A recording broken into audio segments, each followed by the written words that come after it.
ಕೃಷಿಯನ್ನು ಲಾಭದಾಯಕವನ್ನಾಗಿಸಲು ವೈಜ್ಞಾನಿಕ ನೆರವನ್ನು ನೀಡಲು ಸರ್ಕಾರ ಬದ್ಧವಾಗಿದೆ ಎಂದು ಮುಖ್ಯಮಂತ್ರಿ ಸಿದ್ದರಾಮಯ್ಯ ಹೇಳಿದ್ದಾರೆ.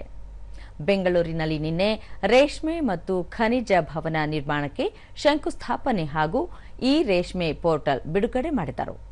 ಈ ವೇಳೆ ಆರೋಗ್ಯ ಮತ್ತು ಕುಟುಂಬ ಕಲ್ಯಾಣ ಸಚಿವ ದಿನೇಶ್ ಗುಂಡೂರಾವ್, ರೇಷ್ಮೆ ಮತ್ತು ಪಶುಸಂಗೋಪನಾ ಸಚಿವ ಕೆ ವೆಂಕಟೇಶ್, ಖನಿಜ ನಿಗಮದ ಅಧ್ಯಕ್ಷ ಜಿಎಸ್ ಪಾಟೀಲ್ ಉಪಸ್ಥಿತರಿದ್ದರು.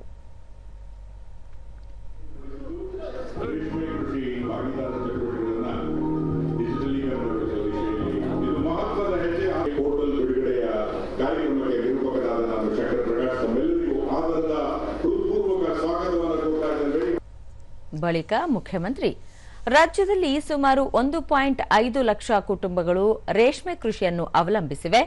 ರೇಷ್ಮೆ ಲಾಭದಾಯಕವಾದ ಕಸುಬು, ಹಾಗಾಗಿ ವ್ಯವಸಾಯದೊಂದಿಗೆ ಉಪಕಸುಬಾಗಿ ರೇಷ್ಮೆ ಕೃಷಿಯನ್ನು ಕೈಗೊಳ್ಳಬಹುದು.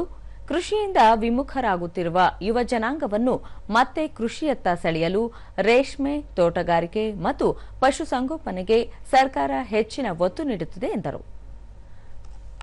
ಬೈವೋಲ್ಟಿನ್ ರೇಷ್ಮೆಗೆ ಬೇಡಿಕೆ ಹೆಚ್ಚಾಗಿದೆ. ಹಾಗಾಗಿ ಸಾಗಾಣಿಕೆ ವೆಚ್ಚವನ್ನು ಪ್ರತಿ ಕೆಜಿಗೆ 10 ರಿಂದ 20 ರೂಪಾಯಿಗಳಿಗೆ ಹೆಚ್ಚಿಸಲಾಗಿದೆ. ಬೈವೋಲ್ಟಿನ್ ರೇಷ್ಮೆ ತಳಿಯನ್ನು ಬೆಳೆಯಲು ಹೆಚ್ಚಿನ ನೆರವು ನೀಡಲು ಸರ್ಕಾರ ಬದ್ಧವಾಗಿದೆ. ಕಚ್ಚಾ ರೇಷ್ಮೆ ಉತ್ಪಾದನೆಯಲ್ಲಿ ರಾಜ್ಯ ದೇಶದಲ್ಲೇ ಮೊದಲ ಸ್ಥಾನದಲ್ಲಿದೆ. ಸುಮಾರು 1.22 ಲಕ್ಷ ಹೆಕ್ಟೇರ್ ಪ್ರದೇಶದಲ್ಲಿ ರೇಷ್ಮೆ ಕೃಷಿ ಮಾಡಲಾಗುತ್ತಿದೆ ಎಂದು ಅವರು ಹೇಳಿದರು.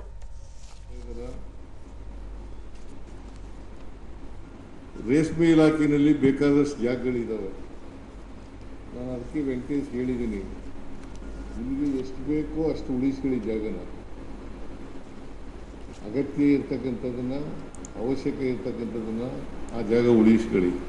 ಮಿಕ್ಕಿದ ಜಾಗನೆಲ್ಲ ಬೇರೆ ಇಲಾಖೆಗಳಿಗೆ ಕೊಡ್ತಕ್ಕಂಥದ್ದು, ಈ ಥರ ಜಾಯಿಂಟ್ ವೆಂಚರ್ನಲ್ಲಿ ಖರ್ಚು ಮಾಡ್ತಕ್ಕಂಥ ಕೆಲಸವನ್ನು ಅಭಿವೃದ್ಧಿಗೋಸ್ಕರ, ರೇಷ್ಮೆ ಇಲಾಖೆ ಅಭಿವೃದ್ಧಿಪಡಿಸಲಿಕ್ಕೋಸ್ಕರ ನೀವು ಉಳಿಸ್ಕೊಳ್ತಕ್ಕಂಥ ಕೆಲಸವನ್ನು ಮಾಡಬೇಕು ಅಂತೇಳಿ ವೆಂಕಟೇಶ್ ಅವರಿಗೆ ಸೂಚನೆಯನ್ನು ಕೊಟ್ಟಿದ್ದೇನೆ.